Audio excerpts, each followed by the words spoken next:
I broke my own rule number 0. Never show her that she can get to you. I ran through 3 buildings before I realized I had nowhere to go.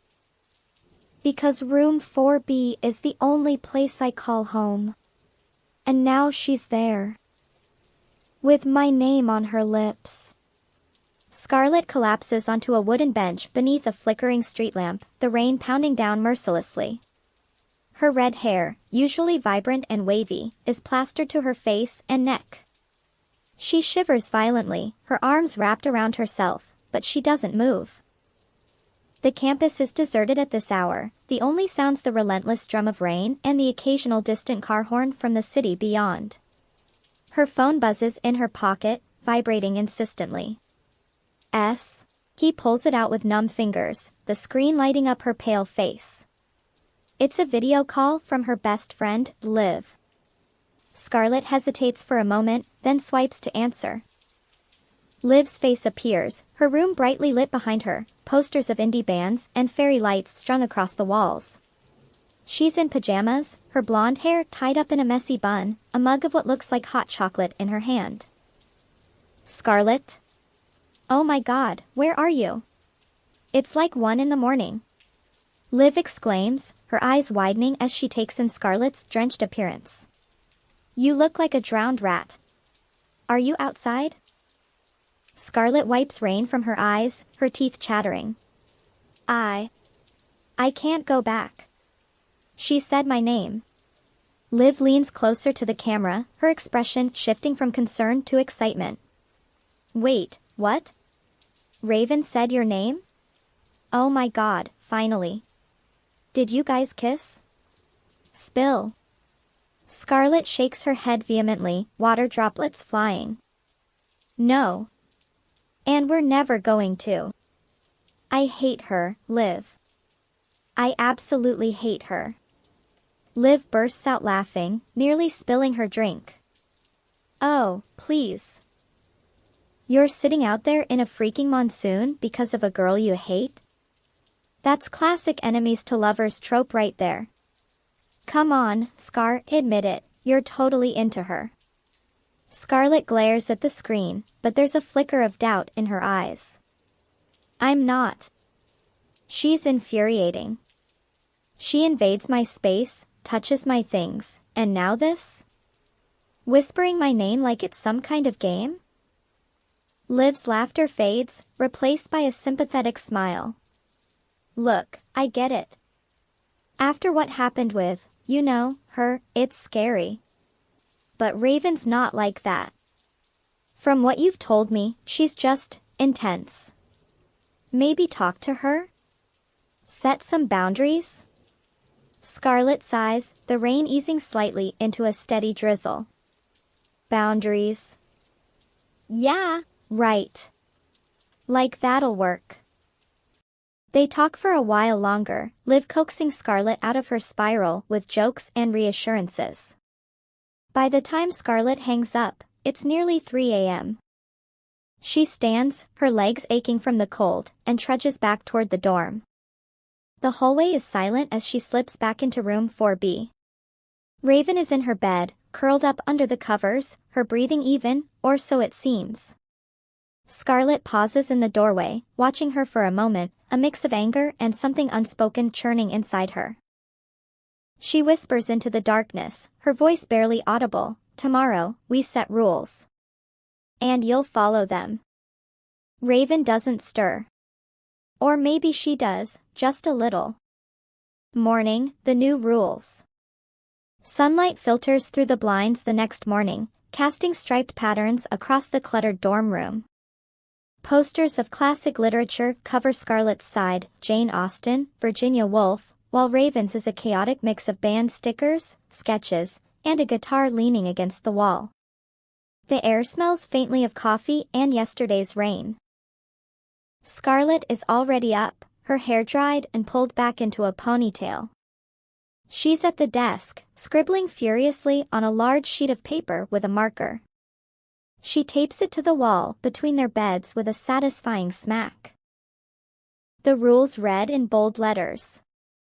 1. After 11 p.m., complete silence. No talking.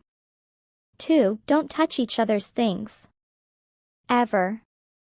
3. Never say my ex's name. Even in your sleep. Raven stirs, sitting up in bed with a yawn. She's wearing an oversized band tee, her dark eyes sleepy but sharp. She rubs her face and glances at the paper, one eyebrow arching in amusement. Rules, huh? She says, her voice husky from sleep. She swings her legs over the side of the bed and pads over, reading them closely. What if I break one? Scarlett crosses her arms, standing tall despite the knot in her stomach. Then you're out. Find another room. Raven tilts her head, a sly smile tugging at the corner of her mouth. Out? Just like that? Harsh, princess. Scarlett flinches at the nickname but holds her ground. Don't call me that. And yes, just like that. This is my space too. Raven chuckles softly, stepping back. Fine. Deal, princess. The rest of the day unfolds in awkward avoidance. Scarlett buries herself in her textbooks at the library, her mind racing with thoughts of Raven. Why does she have to be so smug? So invasive? Classes drag on. English Lit, where she doodles absent-mindedly, lunch alone in the cafeteria, picking at a salad while stealing glances at her phone. Raven, meanwhile, is seen around campus, laughing with friends in the quad, strumming her guitar under a tree. But every time their paths might cross, one of them veers away. The tension builds like static electricity, invisible but palpable. By evening, the room feels smaller. Scarlett returns first, organizing her desk meticulously. Raven comes in later, tossing her bag on her bed without a word. They eat separately, Scarlett with a microwave meal, Raven with takeout from the campus cafe. No eye contact. No conversation. Just the weight of unspoken words hanging in the air. The day passes. Night falls. The clock ticks toward 11:57 p.m. The room is dimly lit by Scarlett's desk lamp. She's in bed, headphones on, listening to a playlist of soft indie tracks to drown out the world. The rain has started again, a gentle patter against the window. Raven sits at her desk, hunched over a worn notebook, her pen scratching across the pages. She's writing something, lyrics? A journal? Scarlett steals a glance but quickly looks away. Silence envelopes them like a blanket. Scarlett closes her eyes, willing sleep to come.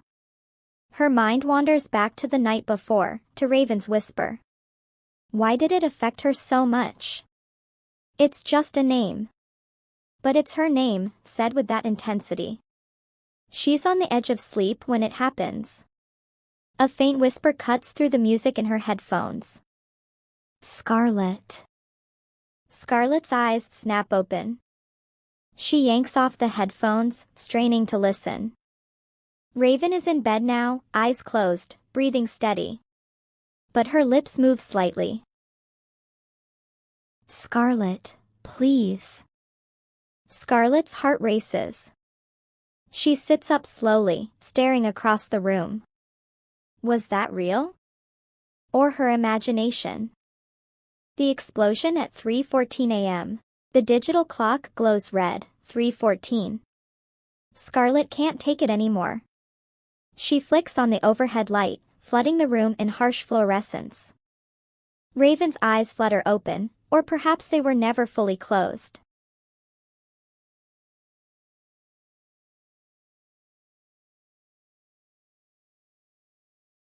Scarlett storms over to Raven's bed, her face flushed with anger. Wake up. You just broke Rule 3. Raven props herself up on her elbows, blinking innocently. What? I was sleeping. You said Scarlett. Scarlett accuses, pointing a finger. In your sleep. That's against the rules. Raven sits up fully, swinging her legs over the edge. She stands, closing the distance between them until they're only inches apart. Scarlett can smell her faint scent of vanilla and something earthy. I didn't say your ex's name, Raven says calmly, her gaze unwavering. Scarlett falters. You said Scarlett. Raven leans in closer, their faces mere centimeters apart. I said your name. Not hers. Yours. A heavy silence stretches for 8 long seconds. Only the sound of their breathing fills the room, quick, synchronized, charged. Scarlett whispers, her voice trembling. You don't have the right. Raven's expression softens, vulnerability cracking through her cool facade. What if I can't stop? The question hangs there, raw and honest. Scarlett feels a pull, a magnetic force she can't name. Memories flood back, her ex, the heartbreak, the walls she built. But Raven is different. Dangerous. Raven reaches out slowly, her hand cupping Scarlett's cheek. It's the first time she's touched her face, gentle, tentative, like handling something fragile. Scarlett freezes, her breath catching. Tears well in her eyes, unbidden. You can hate me all you want, Raven whispers, her thumb brushing away a tear that escapes. But I won't pretend anymore. I say your name every night because I can't help it. Scarlett's world tilts. The touch is electric, sending warmth through her cold defenses. For a moment, she leans into it, her eyes fluttering shut. Then reality crashes back. She shoves Raven's hand away, stepping back. No. Just, no. She turns and flees the room for the second time in 2 days, the door slamming behind her. The hallway blurs through her tears as she runs. Back in the room, Raven sinks to the floor, her back against the bed. She hugs her knees, staring into the emptiness. Scarlett. I'm sorry, she murmurs to the void.